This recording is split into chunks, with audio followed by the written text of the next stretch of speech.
Mark 3. And he entered again into the synagogue, and there was a man there which had a withered hand.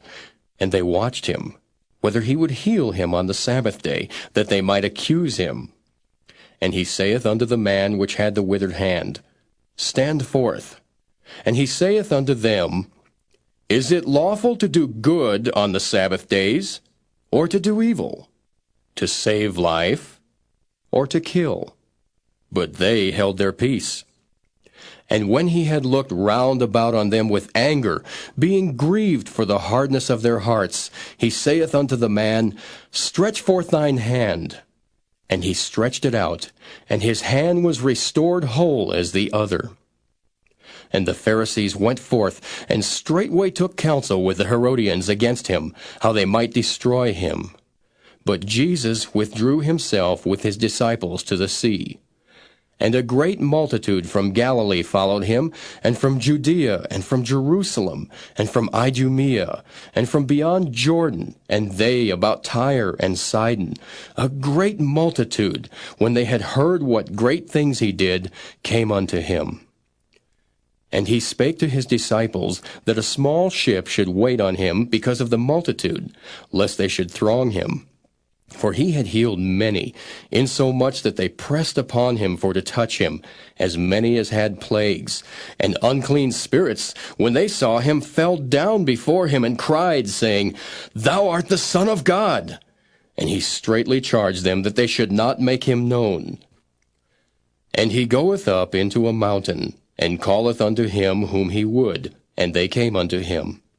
And he ordained 12, that they should be with him, and that he might send them forth to preach, and to have power to heal sicknesses, and to cast out devils.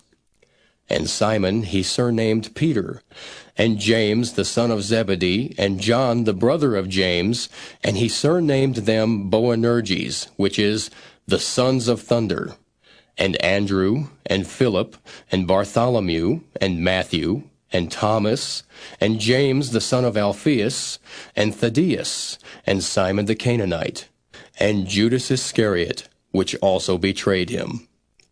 And they went into an house, and the multitude cometh together again, so that they could not so much as eat bread. And when his friends heard of it, they went out to lay hold on him, for they said, He is beside himself. And the scribes which came down from Jerusalem said, He hath Beelzebub, and by the prince of the devils casteth he out devils. And he called them unto him, and said unto them in parables, How can Satan cast out Satan? And if a kingdom be divided against itself, that kingdom cannot stand. And if a house be divided against itself, that house cannot stand. And if Satan rise up against himself and be divided, he cannot stand, but hath an end. No man can enter into a strong man's house and spoil his goods, except he will first bind the strong man, and then he will spoil his house. Verily I say unto you, all sins shall be forgiven unto the sons of men, and blasphemies wherewithsoever they shall blaspheme.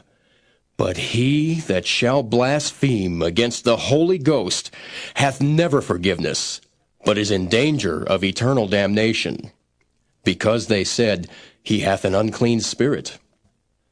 There came then his brethren and his mother, and standing without sent unto him, calling him. And the multitude sat about him, and they said unto him, Behold, thy mother and thy brethren without seek for thee. And he answered them, saying, Who is my mother, or my brethren?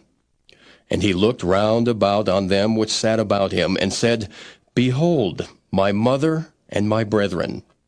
For whosoever shall do the will of God, the same is my brother, and my sister, and mother.